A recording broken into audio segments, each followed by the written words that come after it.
Hi friends, welcome to our channel. In this video, I will show you and tell you how you can easily disable incognito mode on your Chrome on iPhone. Please friends, put your likes, write comments, and don't forget to subscribe to this channel.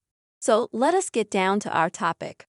And as you can see, I'm already in Chrome and I have it switched to incognito mode.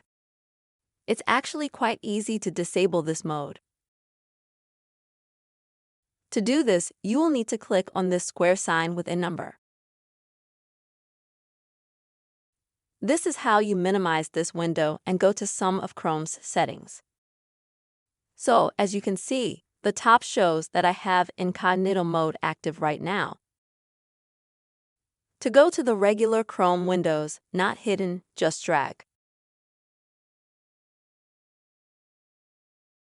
this top white slider here from incognito mode to a regular window. And now, as you can see, incognito mode is enabled. I'll show you again. Click here and just drag the top slider where you want it to go. Friends, this is a very simple way to disable incognito mode on your Chrome, on your iPhone. I really hope this video was useful and helpful for you. Please write your comments, put your likes, subscribe to this channel, and see you soon.